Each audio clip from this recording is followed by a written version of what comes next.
Hello, everyone, and welcome to episode number 181 of the Canadian Football Countdown, a proud member of the Canadian Football Podcast Network. I'm Ryan Coop here, joined this evening by the great Michael Garrell. Mike, a little sleep deprived, a lot of hockey, minimal sleep for you this week. How are you doing this evening, bud?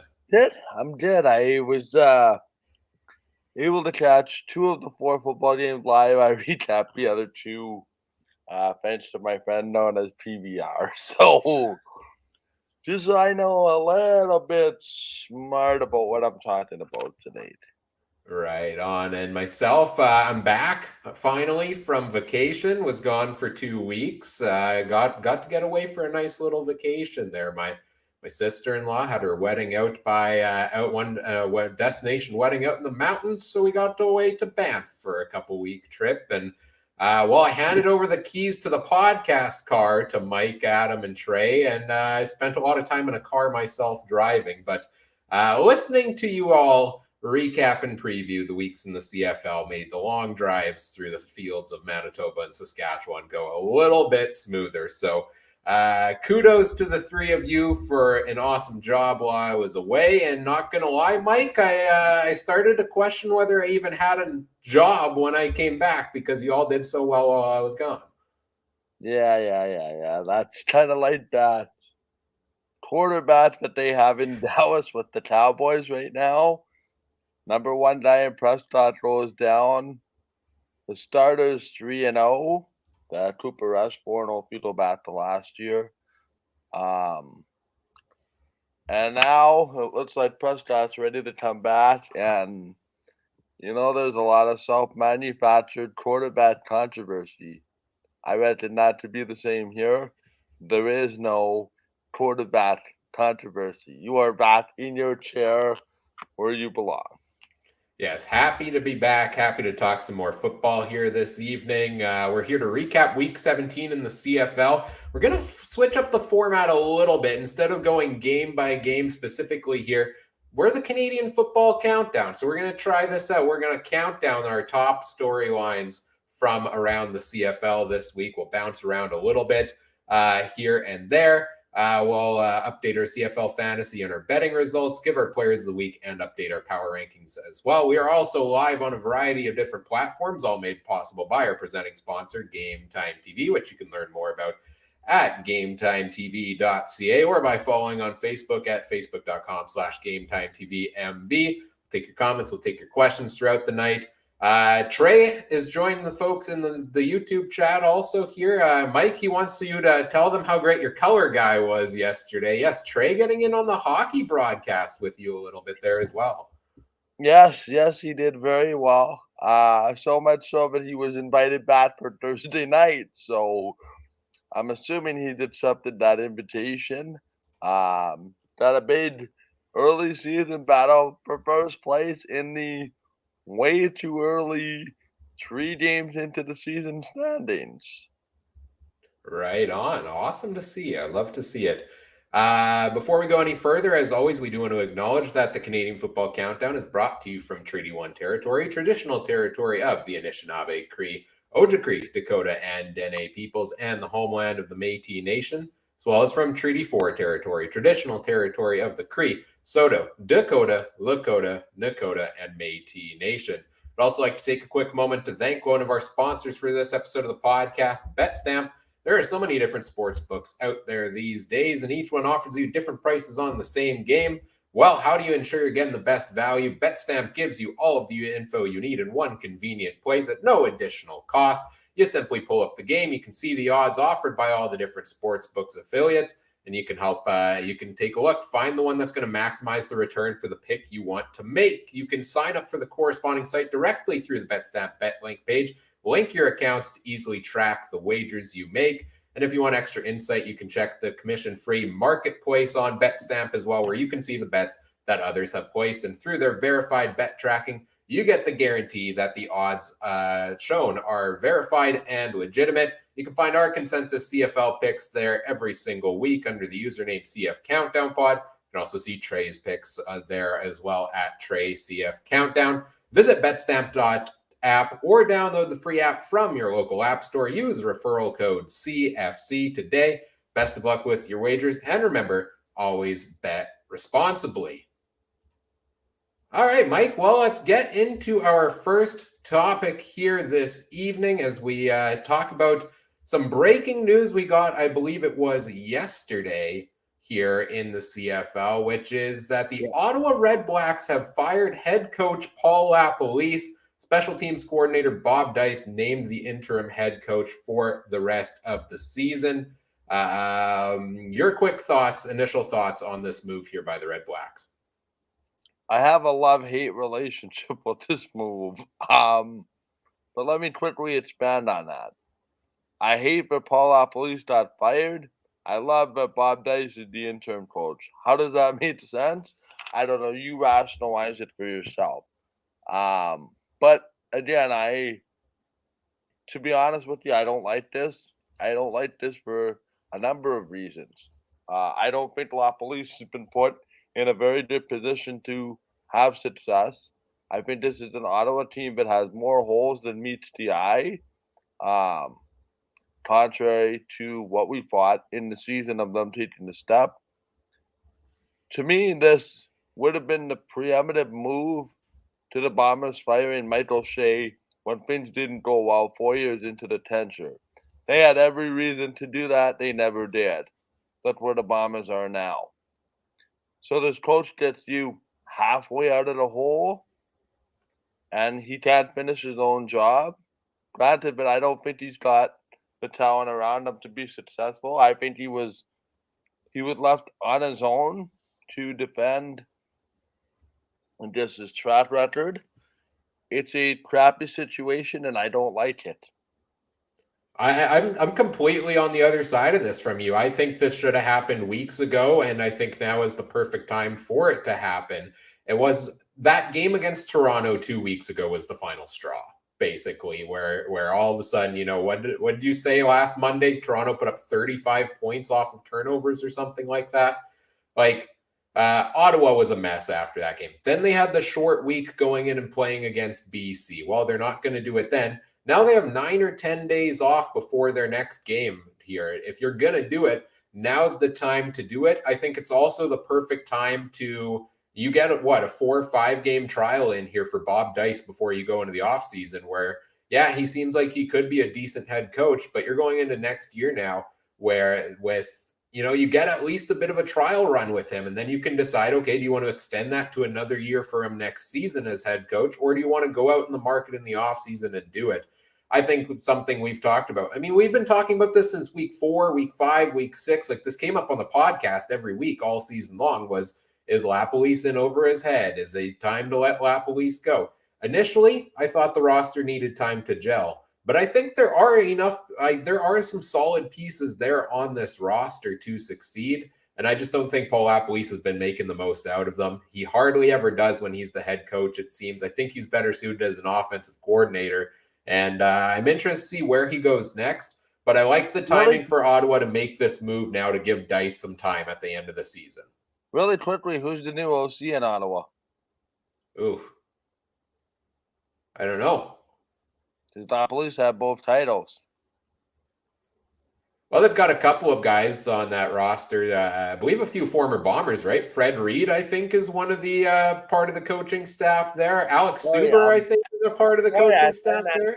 I never envisioned Fred Reed to be an offensive coordinator type. I guess we're about to find out. Not going to lie, I didn't even know he was on the coaching staff. I didn't even know he was still in the realm of the CFL at all. Yeah, it's just interesting. But again, Bob Dice in the same type of situation. What does he need to do to get the job beyond next year? Or beyond this last stretch of the season? Like, to me, this is about getting a head start on your coach for next year.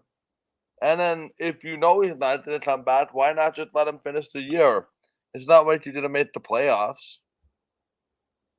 No, I think playoffs are done pretty much at this point for Ottawa. I mean, technically, if you want to look at the CFL standings, I think they can still make it. But this roster, the way this team has been playing, unless there's a miracle happening here, they're not going on to make the playoffs. This year is as good as done for them. So you're playing into next year mode. You know LaPolice is not going to be the guy for next year. You already know that at this point. So you make the move now and you let Dice do it. I'll make the bold prediction. The new coach of the Ottawa Redblacks, Craig Dickinson. For next season, of course. Yeah, for next year, yeah. I like it. Spicy. I like it. Well, we could see some coaches trading places but this week, Mike, we could see some players trading places as well as we move on to our next topic here, which is the CFL trade deadline taking place 2 days from now, Wednesday, October 5th. We don't see trades too often in the CFL. This is not like your NHL free agent frenzy. We're not doing we did an 8-hour show for free agency. We're not doing it for the trade deadline because that would just be 8 hours of mostly silence because very few trades happen. But the last few years, there have been some key ones. The Zach Collaros trade to Winnipeg in 2019 comes to mind. Technically a trade, Sergio Castillo for the 4th round pick to the Bombers in 2021. So 2 championship teams that made key additions at the trade deadline. So what's on tap for this Wednesday? What do you think, Mike? Are there teams that you're looking at that you think could maybe, benefit from making a deal here down the stretch? Or who do you have your eye on this week to make a splash potentially? I actually have my eye on Saskatchewan.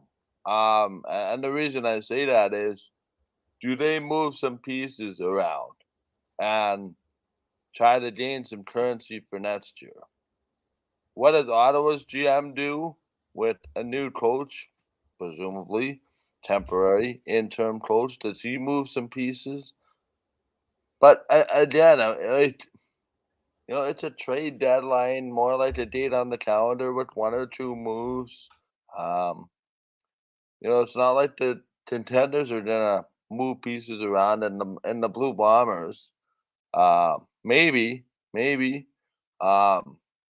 But for me, Bo Levi Mitchell is a possibility. If you want to do it, do I think it's going to happen? No. Do I think he's a candidate? Yes. Do we go as far as Cody Fajardo? I don't think so. But to me, I see a lot of white as days a standstill. I'm a Bombers. I might try to get a couple DNs in here. Granted, because you don't know what the status is of Jackson Jeffcoat and a couple other guys. Other than that, I mean, it's been pretty quiet. Montreal's made a couple trades this year, more trades than in recent years. Adam suggested Micah Tights and a first for Bo Levi Mitchell. Yeah. That would be an enticing move for me if I'm Calgary, I got to say. Well, it makes a lot of sense, right? Because Saskatchewan's depth is defensively. They have a lot of linebackers led by Larry Dean and Darnell Sainty, so they're trading from a position of strength. I'm just not sure that that's going to help them because, quite honestly, if Saskatchewan loses this game, to me, it's all over. I think you could throw the crossover away. Absolutely remarkably, throw the crossover away. But that being said, the Bombers, when they traded for Collaros, had reason to do it, had time to do it. The team that would acquire Bo Levi Mitchell in this scenario does not have time to do it. So, with that in mind, it's not like he's going to be in the lineup in 2 days after being acquired. Sorry, it's just not going to happen. I also don't think that if you're Saskatchewan, unless you don't think Cody Fajardo is going to stick around long term, I don't think you make that deal because I would take Fajardo over Bo Levi Mitchell at their current points in their careers. I'm not taking Bo as my quarterback, for sign him long term, unless I'm a team like maybe Ottawa, Hamilton, who has a ton of quarterback questions. Like I don't think Bo at this point in his career is that high up. I think here's another thing: we never should undervalue when Huff and Dickinson say, that's it. It's time to move on. They know shelf life of players. They're not dumb. If Bo Levi Mitchell was a good quarterback and could help the Stampeders and would be their starting quarterback, he would be their starting quarterback. The other thing, I think this is a trade like what Adam is proposing that would make the most sense after the season, especially from Saskatchewan. And by the way, Saskatchewan always has, I was speaking with somebody about this morning. Saskatchewan always has a thing about it's the quarterback's fault. It's the quarterback's fault. It's the Most places do. Yeah, it's just like in the NHL. It's the goalie's fault. It's the goalie's fault. Sounds like somewhere else we know. But from Saskatchewan, if you're really willing to make that move, isn't it cheaper to do it in the off season? To me, Micah Tights in a first round is a very steep price. And it's not like that's going to help you solve your problems. No, To me, I'm of the mindset that if there's a smallest trade to be made by anybody, that's what it's going to be. But can I throw one potential trade? And I don't think I've seen this talked about anywhere, but this is the first guy that comes to mind to me that I think a couple playoff teams should be looking at here. We just talked about Ottawa. No, well, that's another interesting one. But Ottawa, out of the playoffs most likely. They've got a new head coach. They brought in a couple guys in the offseason who were very much Paul LaPolice players. Are they still Bob Dice players? I don't know. I'm talking about a guy like Darvin Adams I would like to see traded to a contending team here because receiver, he's still a solid receiver. He's not going to be your top 10 receiver anymore. But what he normally brings is the value in the run blocking for his team as well, right? Like that was a huge piece of what he did here in Winnipeg. So can a team like BC, who just lost Brian Burnham to a 6-game injured list, could they bring in a guy like Darvin Adams potentially? Also help James Butler in that run game. Could Toronto maybe fit him in? I know they're kind of stacked at receiver, but get that run game going. Does Montreal potentially make a pitch? I don't know. I don't know if he's out there on the trade block. But I don't know if that's necessarily a player at this point in his career that, the Redblacks are looking to build long-term around. So if you can get an asset for him, it's guys like that I would like to see traded more often in the CFL because I think there are deals that could be made. Yeah, Adam brings up an interesting point about Jeremy L. David I want to talk about. But yeah, just to get back to it, that's one area where I think Winnipeg did a little bit of help. Is receiver. Granted, we don't know what the status is of Drew Wolotarski, and we don't know what the status is of Greg Ellington, neither of which, to my knowledge, has practiced in the last couple of weeks. Ellington for sure not, because he's on the 6th game. Wolotarski, not exactly sure what his status is. But, again, if you're Winnipeg, right, you're in that position of you have a magic number of 2, 1 BC loss, 1 Winnipeg win, or 1 head-to-head Winnipeg win against BC, and that West final is going to Winnipeg. It's very interesting. Because I think if you're Winnipeg and you lock up the West, say this week or next week, I think you can afford to wait for those guys to be ready for one game in November too. So unless you know for sure that somebody's not coming back.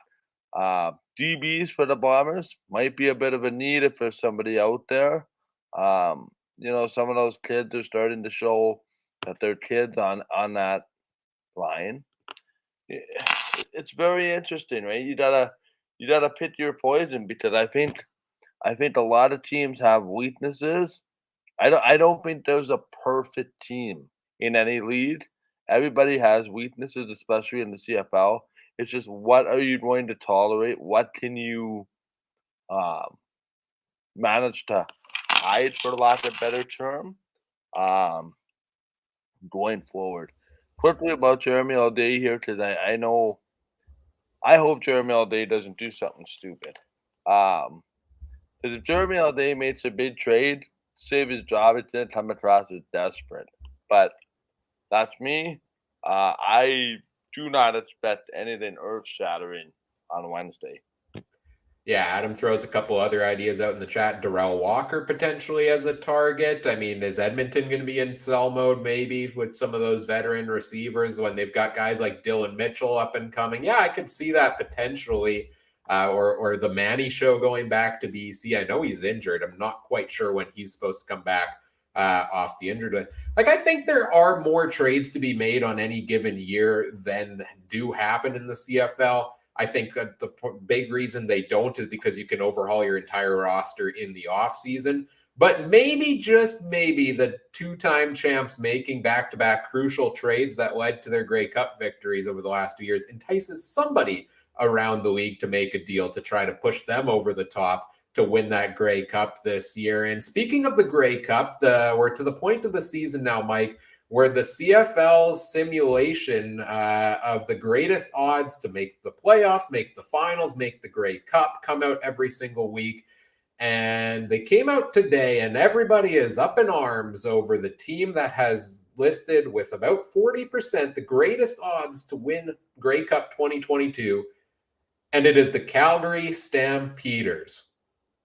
I got to say, I was taken aback when I first saw this. Now, I'm high on Calgary. I said preseason, I think that they would be in the finals. I think I had Calgary and Toronto as my team in the final. I think even up to a couple weeks ago, I was pushing. I think Calgary could be the team to beat still out west. They're looking pretty good. They are a good team. But I don't understand the math here because... Well, Ryan, you're a computer guy. You should know the answer to this.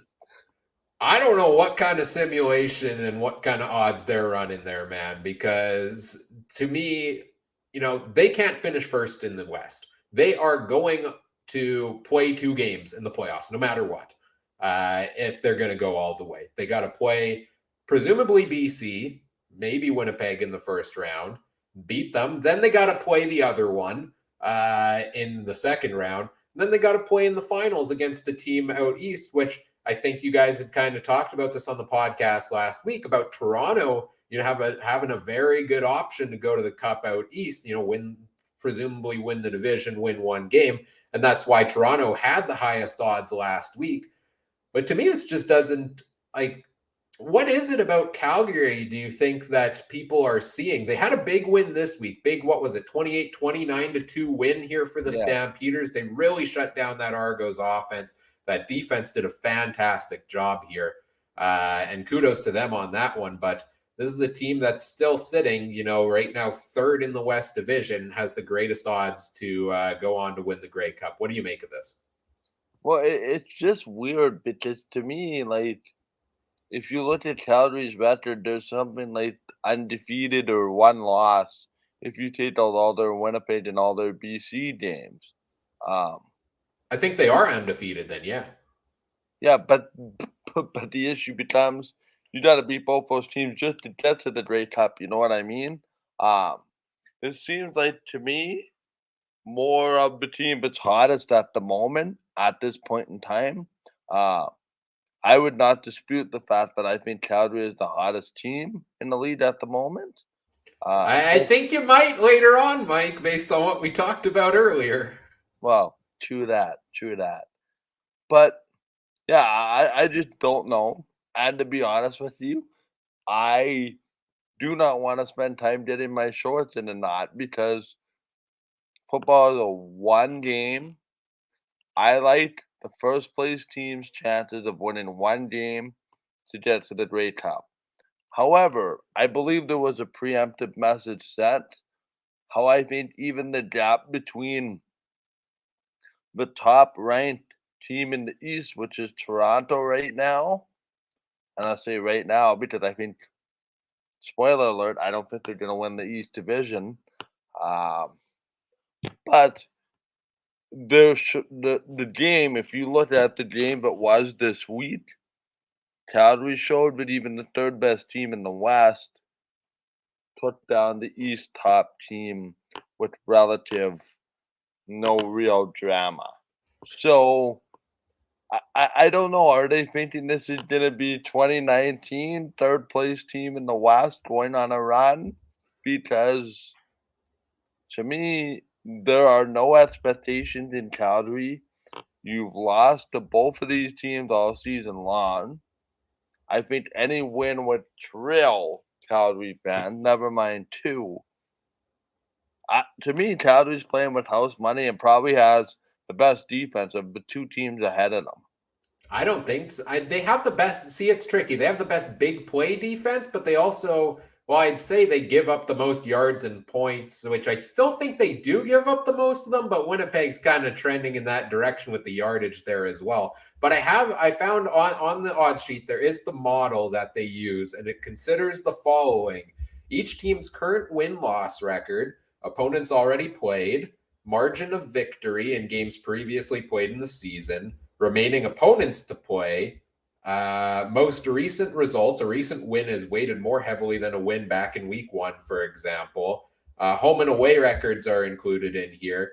And the model calculates each team's probability of victory in each remaining game. It then simulates 100,000 replications of the remaining season schedule and playoff bracket and keeps track of a number of different things.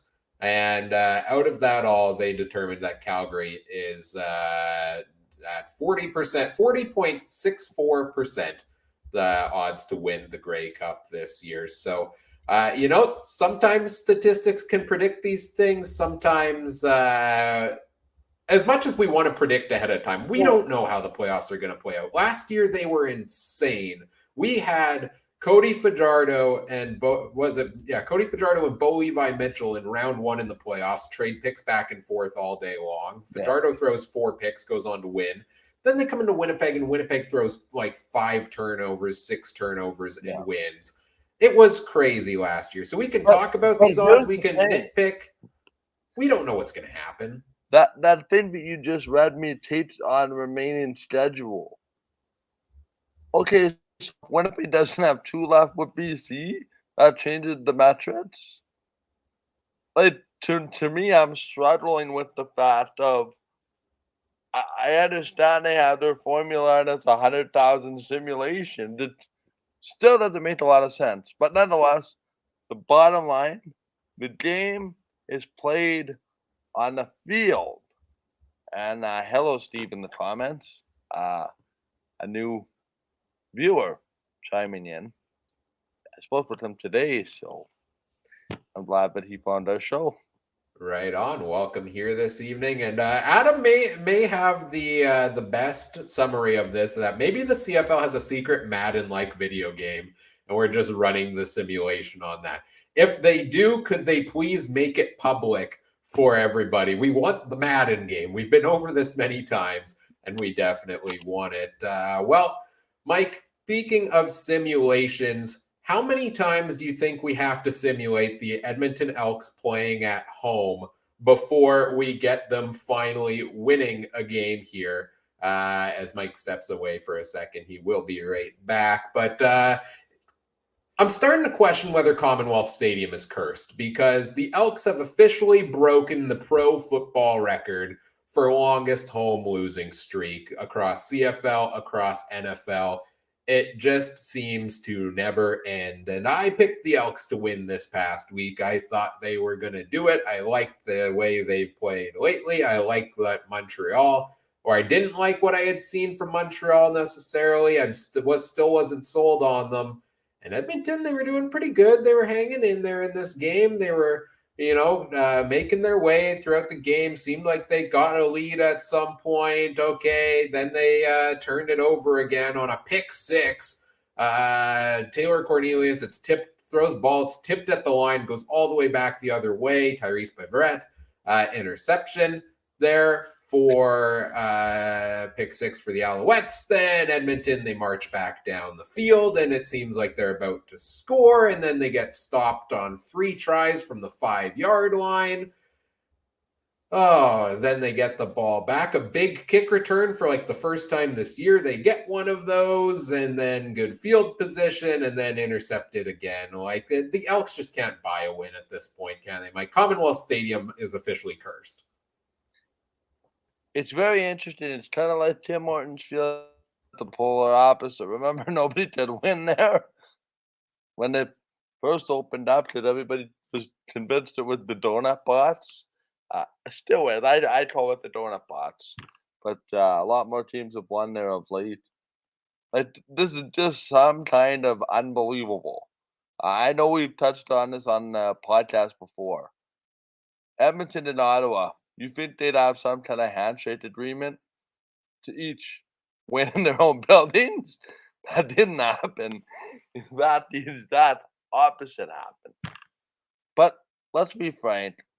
For our friends at the Turf District podcast, I feel so bad for those individuals plus the fans of the Edmonton Elks who deserve better. It certainly doesn't help Victor Quee's, how do you pronounce his name? Business model. Taking losses on the field doesn't necessarily translate to people in seats. However, it does sound like they have a high season ticket renewal, from my understanding, considering the circumstances. Much better than But last year for sure. yeah, so business is growing that way, but I just like what's it gonna take to win at home? Like I can remember days in I don't even know if you remember this, but the late 2000s, the mid 2000s, teams couldn't buy a win in Montreal for the longest time. And now it's like the opposite, where teams can seemingly go into Edmonton and go into Ottawa, and that's the free space on the bingo card. To me, it's just it's not even funny at this point because you'd think an opponent would come in there and not play well, not have an off night for once, right? That would be your assessment. The fact that this is the CFL record still A pro football record, NFL included. that's And just didn't the Cleveland Browns, sorry, Adam, didn't they not win a game an entire season? the Detroit Lions. Oh, the Detroit The Lions. Sorry, Lions and Adam. I think the Browns were another team that did it, but there was a Detroit team that didn't win a game as well. There's been a couple, uh, but yeah, it's just interesting, right? Because and you'd think that that would not be an issue. Oh, Adams is the Browns too, yeah. So it's interesting because I don't believe that Edmonton has played that badly the last number of weeks. Um, they could have easily have won a couple games the way they played the last, 4 to 6 weeks, let's say. And Steve tells me it's the 2008 Lions. Uh, Thank you, Steve. But yeah, no. So it's very interesting that way. And is it coincidence? Is it a curse? Don't know because remember we couldn't go into Ottawa and buy a win when that franchise first came in. It's funny. It's just one of those things. But sports is strange, right? Much like the game of baseball. If I may equate that to this example, you watch enough baseball, chances are you'll see stuff on occasion that you only see once or you've seen once in the last 10 years. It's and when you watch enough sports, I'm sure you've seen everything, but there's something that you've never seen before, but always seem to happen. It's it's just one of those things, but I feel so bad for Edmonton because it seems like Chris Jones left the first time, and that's when this downward spiral kind of started. And Victor's had to go in there and he's had to do damage repair from, let's just say, the negative. Um, let's just say the negative, you know, business that they had for a while there. Um, get back into the break even ledger and then start moving 2 steps forward. It's a long process, but we can't just I can't for the life of me figure out that why they haven't won at least one game. Even this week, like Montreal took over 100 yards in penalties again and gave Edmonton an entire drive just based on penalties, basically. That ended up, they just couldn't punch it in at the end. I think that was the drive. But I don't know. It's weird. Every time they have 2 home games left this year, week number 19, or they go on the road to Winnipeg this week. Then they are at home to Toronto, week 19, and at home to BC, week 20. Do you see, quick yes or no, do you see the Elks breaking that streak against Toronto or BC here yet this season, or are we going Yes, into yeah, I another do. year? I do because I really don't see this going into 23. I think they're going to beat BC. And the Ooh. narrative is going to be because BC didn't sit all those starters in preparation for a playoff game against Calgary. With 2 weeks left in the season, you think it'll be locked up versus Calgary at that point for BC already? I think so because I remember there's a Winnipeg game in there after this week. If Winnipeg wins this week and BC loses this week, that clinches the West for Winnipeg. If Winnipeg beats BC in that first game, that also clinches the West. So, but again, I mean, if it comes down to how much do you value home field, right? And if that's still at stake, then maybe you don't. But Yeah, if you're Edmonton and Ottawa right now, you don't value home field at all. You want nothing to do with it.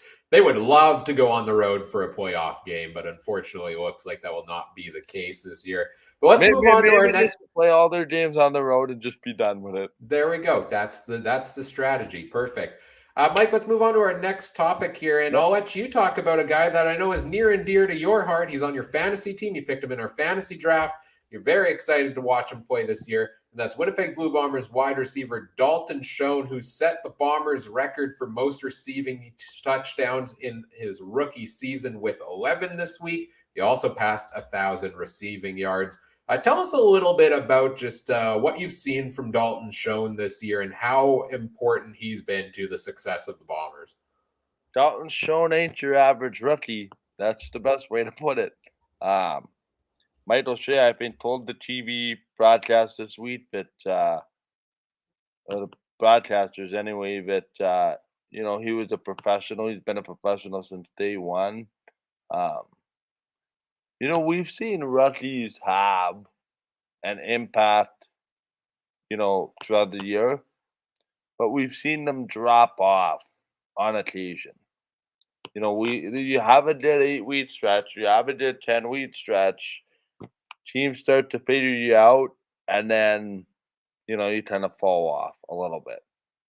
To me, I see it the exact opposite. I Dalton Schoen's gotten better as the years gone on, and the interesting part about Dalton Schoen is I would compare him to a guy like Ben Cahoon. You know, everybody kind of says, yeah, but Greg Ellington is Mr. Second Down, but he hasn't been around. Um, and I think it was Adam and I that had this discussion. Um, Adam and I had this discussion. I think it was Adam. Uh, but it was basically that to have a rookie do what he's doing, and then you lose Darvin Adams, and you lose Kenny Lawler, and you lose Ellington for most of the year, and you lose Drew Wolatarski. Well, enter Brendan O'Leary Orange, enter Dalton Schoen, and enter uh, O'Leary Orange. Carlton Yeah, Hagadosi came in and for a then couple Rasheed games. Bailey stepping up too, and you know Greg McRae stepping in. It goes to show that you do not need a $300,000 receiver to have success. And I might did a point this at Kenny Lawler who got hurt in that game, you know, on first game back from missing 3 weeks. Sure, but this is as close to a slam dunk of a Rookie of the Year award as there's going to be. You don't even need to take a vote as far as I'm concerned. If this is anything but Dalton Schoen won on the ballots for everybody, then you clearly haven't been paying attention. This is a guy to me that had a very quiet game on Friday for the most part, but he always makes that one big catch. Start quiet, quiet, quiet, quiet. And then he comes out of the weeds and he makes that big catch, to set the Bomber offense in motion. Sorry, guys. Enjoy Dalton Schoen while he's here because 2023 might not have a Dalton Schoen in the Blue Bomber lineup. Yeah, and I feel like, in the CFL, we really don't have such huge expectations for rookies playing their first game, right? Like we don't have a ton of expectations coming into the year. We had some for Dalton Schoen. We saw flashes in training camp, but surely we couldn't have expected this. And you look at the NFL where okay, you look at your first round draft picks, there's been a number of wide receivers this year that are super hyped up across the board. One was playing in London yesterday. Chris Olave, a big game for him yesterday, stepping up for the Saints. Yeah, look at me flexing my NFL knowledge. I'm into it this year. But Dalton Schoen has been an incredible addition, and you're right. There's no question about it. He's the rookie of the year. I don't even know who else you'd put up against him for that award. And it's incredible to see. And kudos to the Bombers scouting department for getting that one done. Moving on to And it just goes to show that they're a lot smarter than the NFL scouts once in a while. Yeah, occasionally. Yeah, for sure. No, the scouting department has done a fantastic job. Well, you mentioned earlier on in the show, Mike, that you're not necessarily taking Toronto to finish first in the East Division. So, well, we based on our conversation, we're not talking Ottawa. Probably not talking Hamilton. I have a feeling you're talking about the Montreal Alouettes, who did pull out the win against the Elks here in this week's game.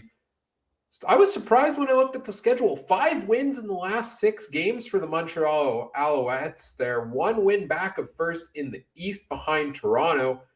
Is this a dark horse team that we're all sleeping on here going down the stretch? Because I think I am. I don't think I've been high on them all season. Like I picked Edmonton to win this week because I didn't make much of Montreal. And maybe it's because of the chaos of their penalties every single week and all the discipline talk around them and everything that I just haven't been sold on Montreal to this point. And I think some of their depth has been questionable.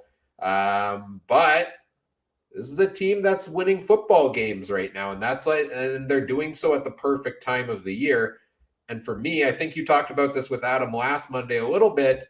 The big thing is William Stanback is coming back in a week or two here for the Alouettes. And is that going to be the one extra force they need to push them over the top here?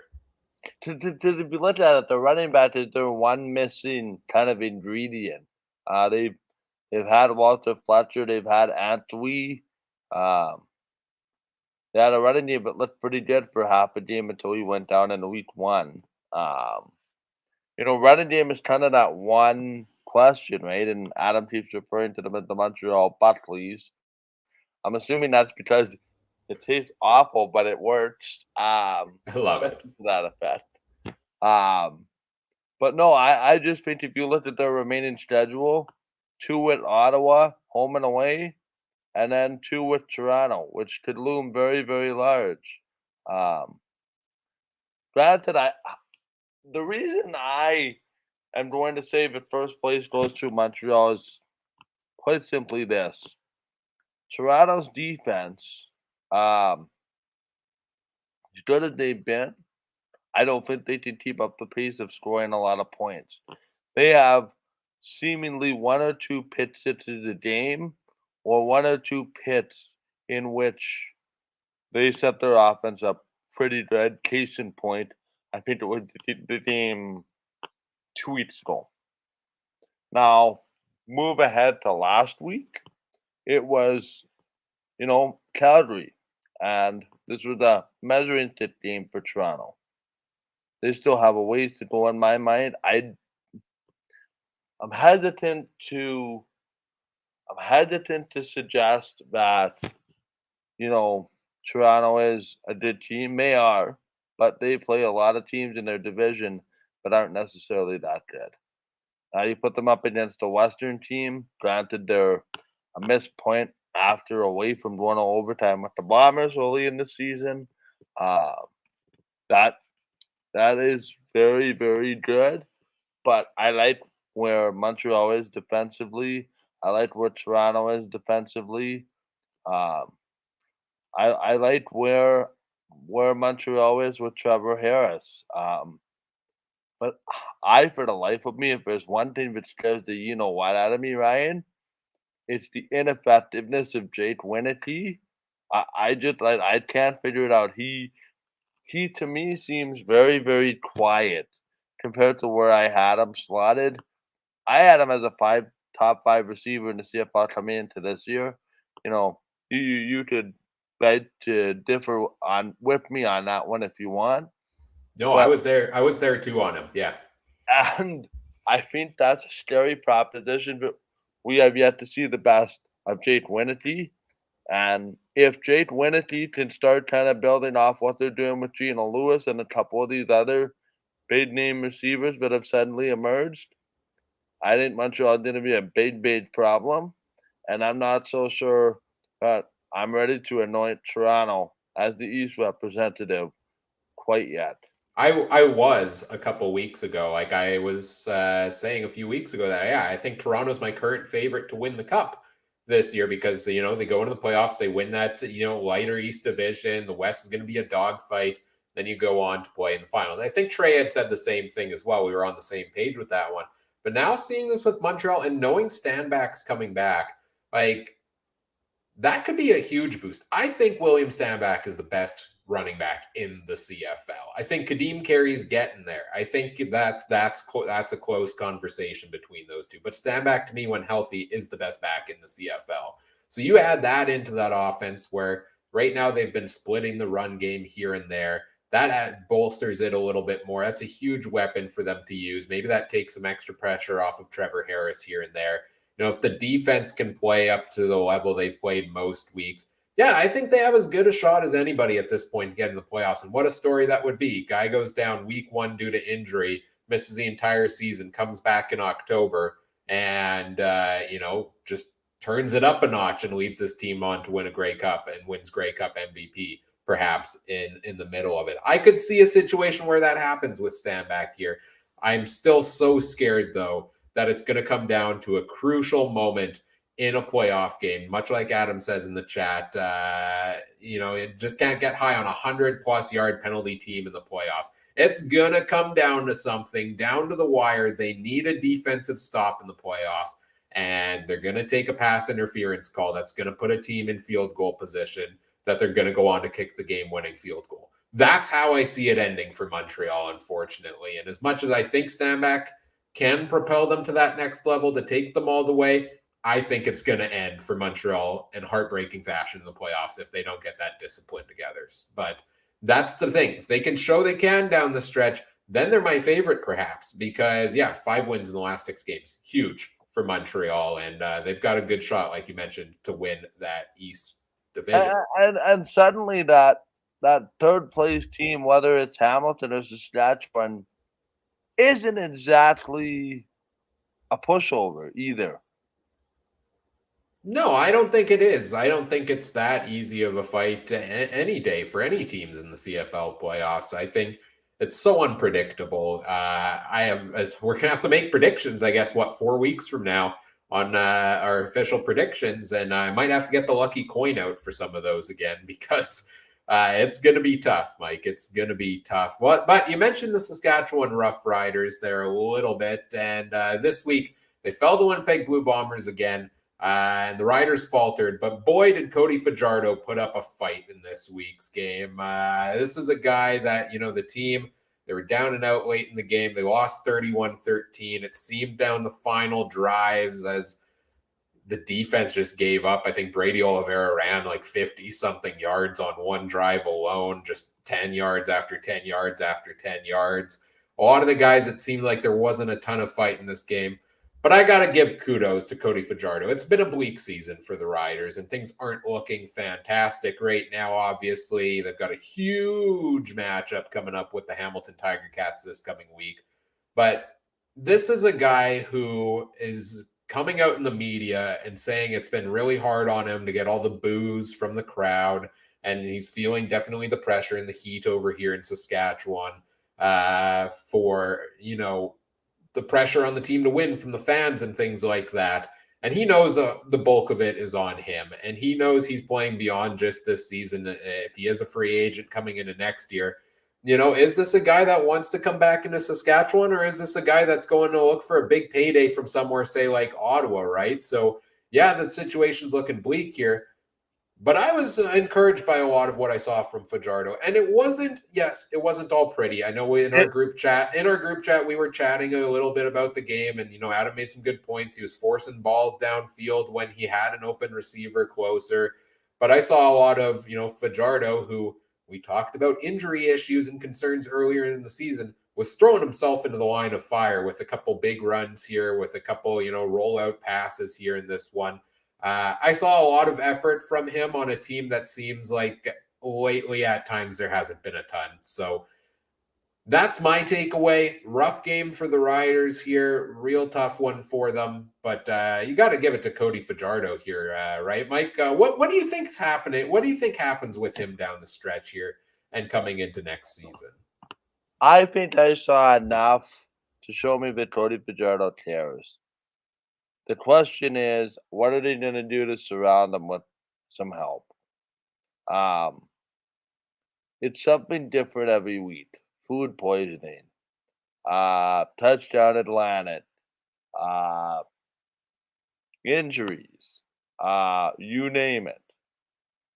There's no excuse for a couple of the plays that I saw from Saskatchewan, most notably the guy dropping a wide open pass in the end zone, which would have given Saskatchewan the lead, I think, at the time in the fourth quarter. Then the Bombers turned it around, and literally that drop was like the straw that woke up the giant, basically. But then there was that one play that was near the sideline, and Fajardo throws the ball, and to me, there's just no other way to see it than the guy stopped. To me, I think the excuse that he thought it was going out of bounds is a little bit soft to me. Kevin Jones is, to me, a guy that's fighting for a job for next year that I think is easily replaceable. He didn't do a good job to me to he didn't put enough on tape for me to consider that he's going to be a returning player with that kind of effort. Yeah, that was terrible. I don't know what was happening on that interception. Tevin Jones just gave up. And credit to the Bomber defender for seeing what was going on and being alert with the situation. But again, that's not Fajardo's fault. Fajardo's tried. He's had a lot of a running game. He's had a lot of an offensive line.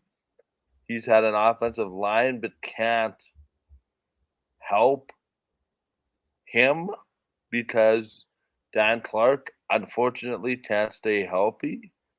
He's back this week. He has a D line that cannot get any pressure on the quarterback whatsoever, and that's a big problem. And that's not just it's happened ever since Garrett Marino was released.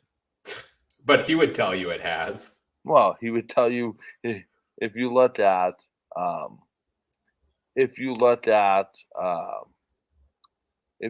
past results. The bottom line, I'm gonna say this right now. Adam, I hope you're listening. I hope Rider Nation is listening. Cody Fajardo is your team MVP this year. I think it's Mario Alford, but well, okay. To be fair, I didn't think that until Adam suggested it when we were chatting the other day. I think it makes a ton of sense because he's had a couple big returns for them. Right, but if you look at the heart and soul of a team, it makes me very disappointed when a fan base it seems to think that it's the quarterback's fault every single time.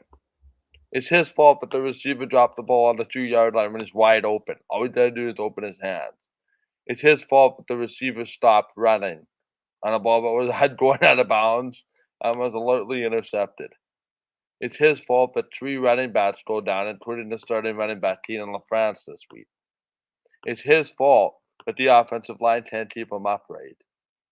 At some point, there has to be some reflection, but this isn't just about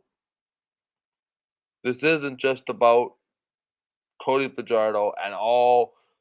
When did team sports become about one individual? At that chat, there's no I in team, only an individual. The riders need to wear this as a team. Their management needs to realize their faults. And quite honestly, I think they got too much pride to realize it. Craig Dickinson lost the room weeks ago when it came to discipline, contrary to what he's saying. To me, I just don't see any way about this. If you blow this playoff lead that you had, which was 6 or 8 points, completely unacceptable. If you find a way to miss the playoffs, that is a house cleaning from top to bottom with whatever chemical you want to use to get rid of the stench. I like what Trey put in the chat, which he's started the motion for Gainer the Gopher as the Riders MOP, citing he's put in a work pumping up the crowd this year when it's been hard to do so. Seems like we've got a couple people in the chat on board with that one as well. Just to wrap this up, you know what this performance by Fajardo reminded me of? This reminded me of vintage Michael Riley, a guy that, tried to put the team on his back, would run with the ball to do so. Sometimes ill-advised, even Riley, not well-advised in a lot of those situations, but trying to will his team to win. Unfortunately, it did not go that way for the Riders this week. Speaking of quarterbacks, let's talk about one who had a bit of a bounce back game this week, and that was Vernon Adams Jr., who put up a solid 300-yard passing day, 2 touchdowns, his first 2 with the Alouettes, and no picks this week against the Ottawa Redblacks. So, and they put up a 34-19 win. Seems like the team got back on track. That being said, they were playing Ottawa. So my quick question for you here, good sir, is Vernon Adams back? Was this the start of a resurgence for the BC Lions, or is this a one-off against a bad team? Start of a resurgence. Okay, well, let's look at this one of 2 ways. They split with Calgary, correct?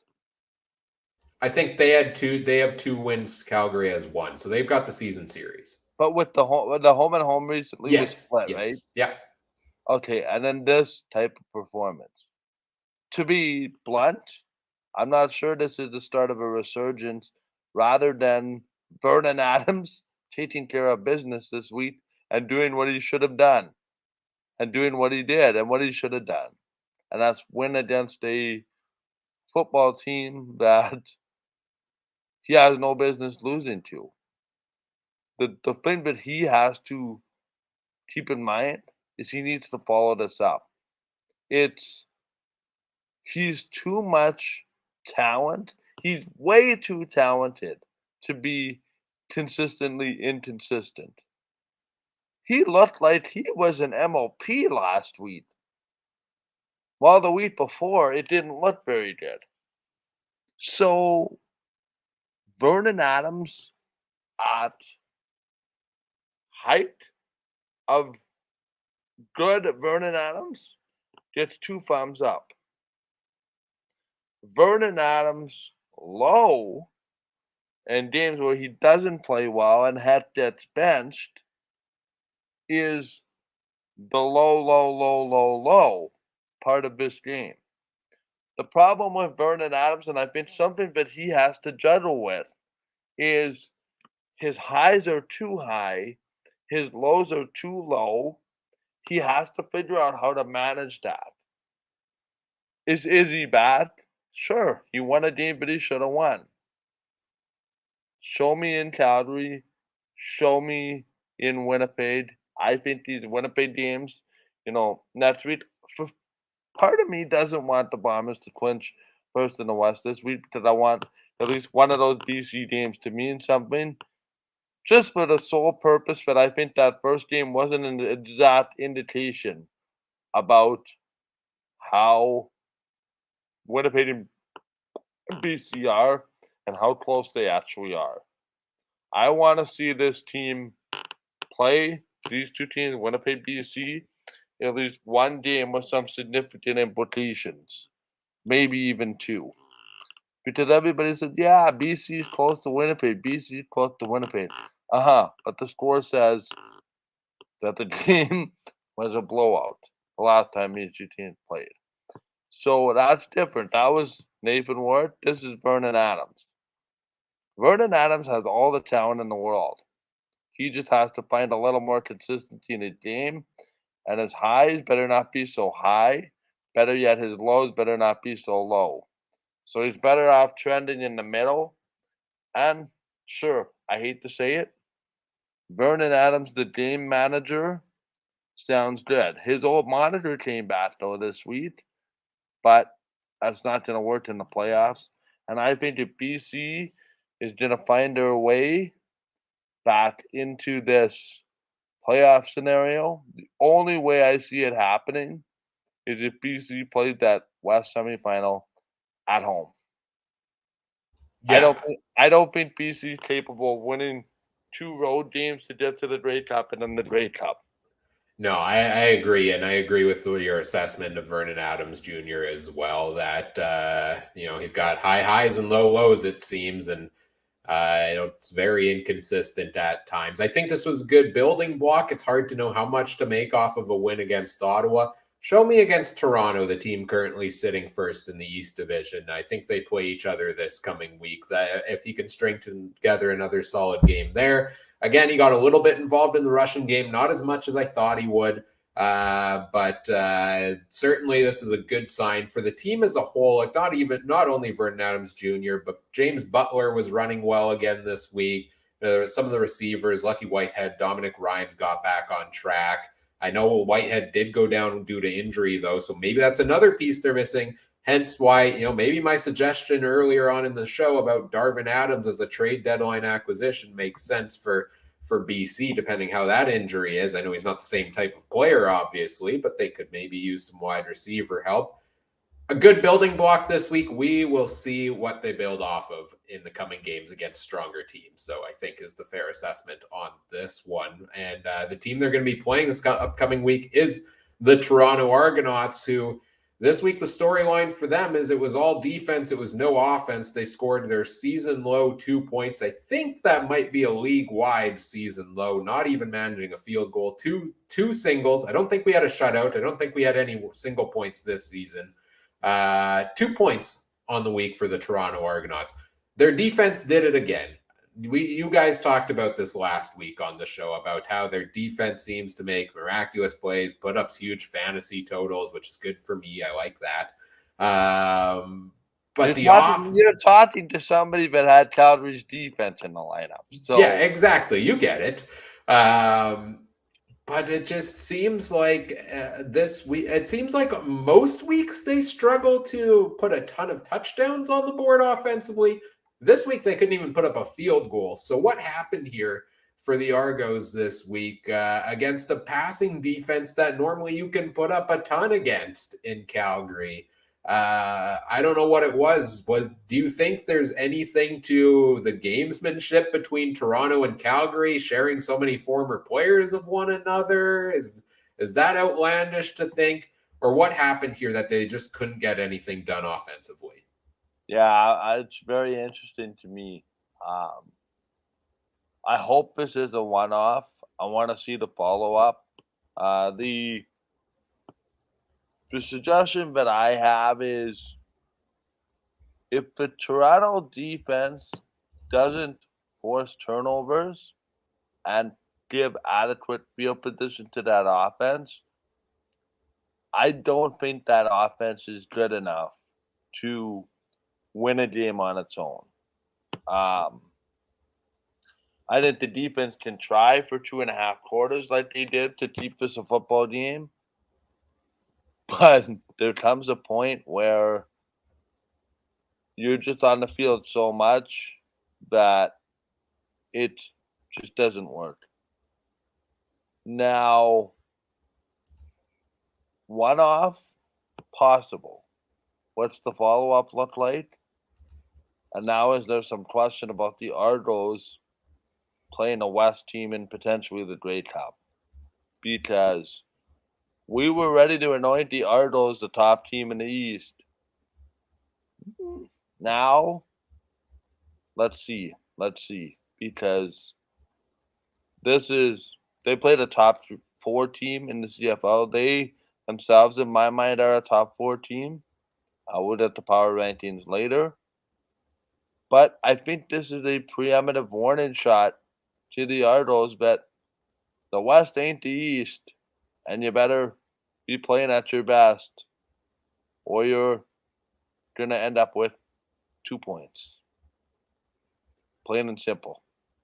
To me, it's a question mark of the offensive game plan in this game. We've talked many times in recent weeks about AJ Ouellette in that run game and getting him involved more in that. They throw a lot of dump passes to him, but they don't run the ball much. And he had 9 carries for 66 yards. He averaged 7.3 yards per carry in this game. And it's not like this game was out of reach early on. Like, it was a 0-0 game at the end of the first quarter. Okay, Calgary scored 14 at half in the second quarter, 14-2 at halftime. No scoring at all in the third. We're going into the third quarter. You're down by 12. Like, you can't tell me the Argos, if they were running the ball this well, couldn't have given the ball to Ouellette a couple more times to open things up for that offense. They have so many talented receivers available. But you got to do the two-way game here a little bit, and we could talk on and on every week about the run game here. It's one of Trey's keys to the game, run the ball. And I don't think the Argos did that very well this week, and I think that bit them here in a game that was close early on. It was a tight defensive battle in this one, and their defense did everything they could. I mean, they held Jake Mayer to under 200 yards, 1 touchdown, and 2 interceptions. But not enough when your offense is only putting 2 points up on the board. And when your offense gives the other team points in the form of a pick six, that also does not help for your team. Well, those are our top storylines for week number 17 in the CFL. Let's move on and take a look at the fantasy, the betting results, power rankings, all that fun stuff to wrap it up here. And let's take a look at our fantasy league results here. The CFL Podcast Fantasy League. Myself, Adam, and Trey have been playing in this, but against others from around this other CFL podcast all season long. Final week of the regular season this week, where Adam put up a big win over Oz from Rouge, White, and Blue with 94.8 points on the week. Put up 10 to finish the season. 10-6 on the year and in 5th place. I'm going to skip over Trey for a second here and come back to him. Myself, I put up 85.8 points this week. I did lose to the guys from the X's and Argos podcast. 12-4 record for me on the season. I finished 2nd place because Andrew from the Turf District did finish 1 win ahead of me and claimed the regular season crown. Trey had the bye week this week, but those points count towards the tiebreakers. 87.7 points for him. A solid week for him. An 8-8 game, or 8-8 on the season. Falls just outside of the playoffs at 9th place here because of some absurdity to end the season. There was about a 4-5-way tie coming into the final week of potentially. Trey gonna be on your case, Mr. Commissioner, about a play-in round. Yeah, well, unfortunately, there is no play-in round, but no, Brazilian tie from 2 and out. The CFL podcast needed the win, to beat Trey in the tiebreaker this week. Put up the highest total out of anybody participating all week.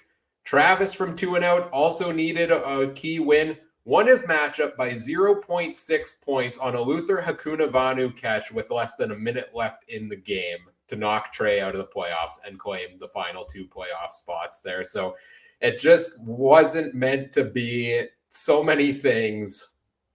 All you needed, Trey, was I just think a little bit more from Jake Mayer, a little bit more from Reggie Begelton, but Luther Hakunavanu, of all people, was the one to unfortunately knock Trey out of the playoffs. So his fantasy season here is done. Adam and I do move on to the playoffs this week. We're down to the final 8 teams over the next 3 weeks, and we'll see if one of us can bring home the title for the Canadian Football Countdown. it's interesting because I think Trey feels exactly the way the Toronto Blue Jays felt last season, missing the playoffs by 1 game and a bunch of stuff happening on the last day of the season. The good news is, Trey, the Blue Jays are in this weekend to start the playoffs, potentially at home. And as Trey says in the comments, now I can focus on NFL and NHL fantasy. Yes, until the next heartbreak. And that's the problem when you play in so many fantasy leagues. You're darned to get on the short end of the stick of a lot of things. But that's the way she goes. Well, speaking of multiple fantasy leagues in our season-long podcast fantasy league, here's some good news for Mr. Trey Colbeck, who officially moves up into 3rd place in the season totals, passing Adam. This week's results, Mike, you had the highest score at 103.3. Tell us a little bit about your lineup this week? Yeah, my lineup had Colaros, Oliveira, Rhymes, Henry, Schoen, Beatty, and the Calgary defense. Very, very good week for me, aided by Zach Colaros and Brady Oliveira. Also had 100-yard games from Dalton Schoen, and I think Rhymes also had a 100-yard game, just inside or outside 100-yard games. The problem is I did a lot of 100-yard games, but I don't get the touchdowns from my receivers. Yeah, that's where I get my big points every week. Well, I seem to always get those touchdowns. Your big points were in the first 9 weeks when you had a quarterback who I'm convinced is not human leading the way for you. So as far as I'm concerned, the title was wrapped up for you 9 weeks into the season. Yeah, basically. Now we're just playing for fun. And now you're just hoarding a bunch of keepers for next year. Oh, yeah, that's exactly the plan. Trey did finish 2nd this week, though, 97.2 points, just behind you. Vernon Adams Jr., AJ Ouellette, a huge game by Nick Dembski, Davaris Daniels, Reggie Begelton, Sean White, and the Hamilton defense, even though they were on a bye. So would have actually beat you if he put Winnipeg's defense in this week. But still a 2nd place finish for Trey. Myself, 77.6, not my best week. Taylor Cornelius, Kevin Brown, Dylan Mitchell, Curly Gittins Jr., Eugene Lewis, Rene Paredes, and the Argos D for me. No huge performances, but some decent ones there. Adam, rough week again, 32.5 points for him. McLeod Bethel Thompson had a terrible day. Keenan LaFrance, Brandon Banks, DeMonte Coxey, Lucky Whitehead, Brett Lauder, Saskatchewan's defense made up Adam's total roster there. Richard in the chat asks, who has Lewis Ward? I did earlier in the season. I dropped him. I believe Adam might have him on his roster right now. Season totals on the year, I'm at 1634.1. Mike, you are in 2nd at 1463.1. Trey in 3rd at 1189, and Adam at 1176.2. While the other league does end the regular season at this point, we're going all the way to week 21. So 4 weeks to see if y'all can catch me here in the standings, but good luck with that. Let's move on to take a look at our betting results this week. And our betting results betting segment is brought to you by Betstamp. Betstamp's free app that helps you find the best value for your online sports betting wagers. It provides you comparisons of the best odds across a variety of different sports books, including the Betstamp recommended best odds, which we use every week for our CFL picks against the spread on our Wednesday night preview show. Trey, Adam, and myself. You can learn more at betstamp.app. Sign up with referral code CFC to take a look at those every single week. Now, taking a look at how we did this past week, 2 and 2 weeks for Trey and myself. We both picked Winnipeg at -8.5 and BC at -6.5 and got those right. We took Edmonton plus 3.5 and Toronto at plus 6.5 and got those wrong. Adam agreed with us on the last 3 games, but did take his beloved Saskatchewan Roughriders at plus 8.5, which did not hit. So 2 and 2 weeks for Trey and me, 1 and 3 week for Adam, and consensus picks on the week. We went 2 and 2 as well. Overall totals on the year: Trey is at 38 and 27. I am at 35 and 30. Adam 32 and 33. And since we started tracking our picks on Betstamp, our consensus picks have been 20 and 17. So making a little bit of money still if you follow along with our consensus picks here. And I believe 21 games left to pick in the regular season. So we'll see where we finish off at the end of the year here. Remember, keep it fun, just for fun, and always bet responsibly. Do not bet the farm or anything else of extreme value to you. Let's take a look at our players of the week here, and we'll start off with, Mike, you decided to cause some chaos this week, so tell us why your player of the week, again, player of the week, is an entire football team. Yeah, I'm taking a note from our pal Adam, who is known as Farmer in Saskatchewan on YouTube. You can see him in the comments. By the way, puts great videos and content together, so I encourage everybody to check it out. So in his power rankings, he always seems to add a team that, deserves to be higher than, well, in some cases, the Saskatchewan Roughriders, in other cases, the Edmonton Elks. So I thought to myself, how can I enter this game of a little bit of chaos? So, as for reasons that have already been discussed on this show, 5 wins in the last 6 games, a team that seems to be headed in the right direction, has a very underrated defense and a quarterback that is not turning the ball over, plus a team that is starting to use their receivers more effectively, plus they're getting some help down the stretch, presumably in William Standback, which I think is going to make them even more dangerous, because I think that's the lone thing separating me from considering the Montreal Alouettes as the top team in the East. Well, the rest of us followed the rules of player of the week. Oh, I didn't know there were rules. Sorry, Ryan. Hey, I'm back now. We got to get this house back in order now that I've returned.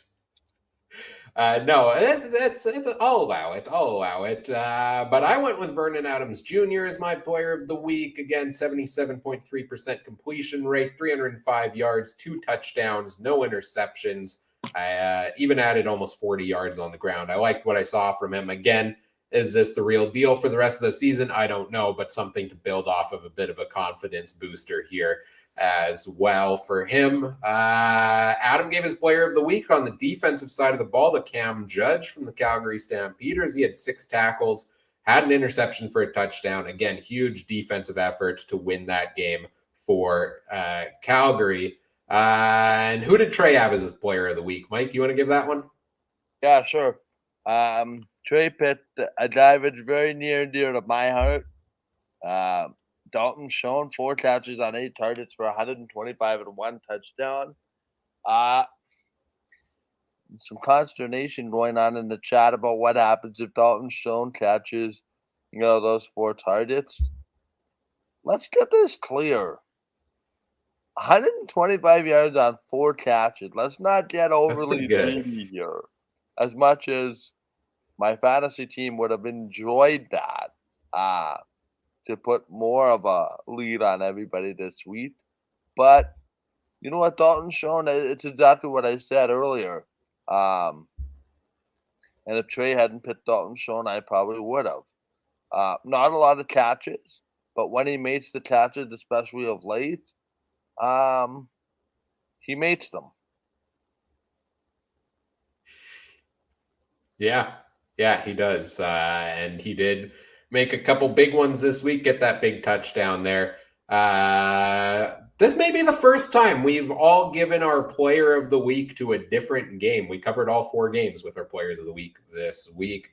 Let's round things out with our power rankings here. I'll give mine first. I've got Winnipeg at number 1, BC at number 2. Again, big win over Ottawa this week. I think they're more likely to finish with that home playoff game, which bodes well for them, I think, in a matchup with Calgary. So I have them at 2. Although Calgary, big win this week. I'm not dealing with those simulation odds. I disagree. I'm going Calgary as number 3 for me. Bumped Montreal up to number 4 because they've been, on that roll lately. And Toronto had that ugly loss this week, so they fall to number 5. Hamilton sits around 6. Not much to say on them after a bye week. I do have Edmonton at 7 and Saskatchewan at 8, even though Edmonton's playoff hopes are obviously bleaker. I put them there because I feel like Edmonton is closer to where I think they should be at this point in the season. I expected them to, get a bit better as the season went on, but probably still miss the playoffs, where I had such higher expectations for Saskatchewan. So I put Edmonton because I feel like they're on the track where this year wasn't meant to be a playoff year for Edmonton. It's building for next year. So I put them at 7. And Ottawa, another ugly loss. You fired your coach. You deserve 9th in my rankings there. What do you have this week, Mike? Yeah, I had Winnipeg, Calgary, Toronto, BC, Montreal, Hamilton, Edmonton, Saskatchewan, Ottawa. The gap between Saskatchewan and Ottawa for 8 and 9 has gotten a lot smaller in recent weeks. Yeah, and looking at Adam's rankings here, he's got Calgary at number 1, Winnipeg at 2. So Adam, I guess, maybe he's the one who wrote the simulation article for the CFL, because he's got Calgary at number 1. I did question him on that this week when he sent that in. And he said they've been playing better football, and for a full 60 minutes, Calgary's D has been stronger lately. Winnipeg has scored a lot, but not dominating defense. Okay, I can agree with the take. That's the beauty of these power rankings, is that we all have different takes on them. And it's interesting to say, which team is ahead of another, not just based on record here. So he's got Winnipeg at 2, BC at 3, Montreal at 4, Toronto 5, Hamilton at 6, Saskatchewan at 7, Edmonton at 8, and as Adam does, throwing another team in there, the Western Mustangs make number 9 this week after their 47-14 win versus McMaster. They're ranked number 1 in youth sports, which puts them ahead of the Ottawa Redblacks. What did Trey have for his power rankings this week, Mike? Winnipeg, BC, Calgary, Toronto, Montreal, Hamilton, Edmonton, Ottawa, Saskatchewan. Can't really argue with any of that, although I'm pretty sure just getting back to Adam's rankings, the Western Mustangs could both beat Saskatchewan Roughriders and the Ottawa Redblacks a pretty good game. And by pretty good game, I think they could keep it within 5 touchdowns. Yeah. Do you want to go through Trey's rankings here? Yeah, I read them, yeah. Oh, shows how much I'm paying attention. There's a lot of things happening in the chat. Richard says he's looking forward to you, Mike, being forced to switch BC and Toronto after they play next week. And sounds like we may have Adam singing some Shania Twain on the podcast in upcoming weeks. So look forward to all of that. You can catch, our power rankings every week. If you want to ask Adam, if you want to ask Trey about theirs, you can find them on Twitter at Adam Stewart1, at Trey MB Hardis for all of their CFL takes. I think that does it for tonight. Let me just find the wrap-up slides here and take a look at what's coming next on the podcast. We've got our Week 18 preview coming Wednesday night. The band is back together again for the Wednesday night preview show, where we'll take a look at each of the games, talk CFL fantasy options, and make our picks against the spread. Wednesday, 9 p.m. Winnipeg time, 8 p.m. Saskatchewan. Adjust to your other time zones accordingly still for another month. I looked it up today. The time change is until November. I thought it's normally early October, but nope, it's November this year, so another month of separate time zones here. So we'll be talking through all of that Wednesday night, Adam, Trey, myself.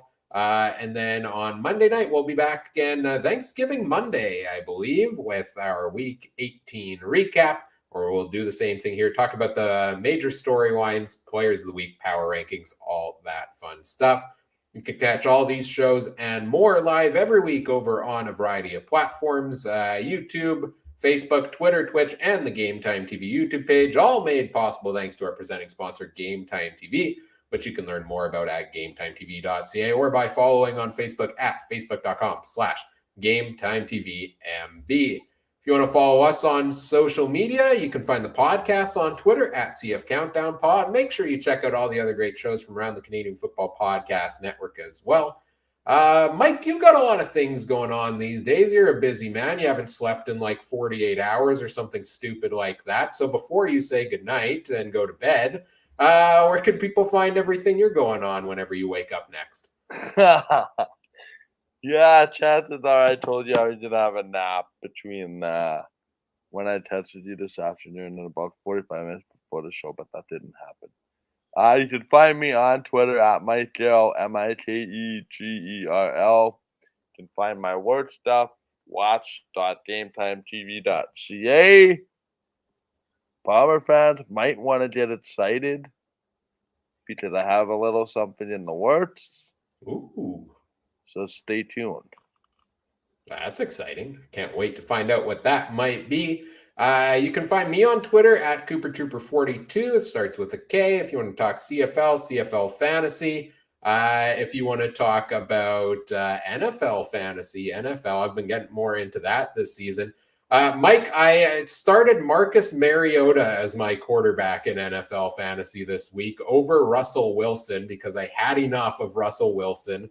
Cooler heads did prevail. I didn't cut him. I put him on my bench. I unfortunately had to let go of Jahan Dotson instead, who did score a touchdown this week, so that was painful. But boy, am I glad cooler heads prevailed, and I kept Russ after Mariota only put up 3 points on the week. But I still won my matchup because the guy I was playing against had Alvin Kamara, who was ruled out with an injury 20 minutes before the early 8:30 in the morning Sunday games. So I will take the victory where I can get it. So, can I give a really quick shout out just to what's on my mind?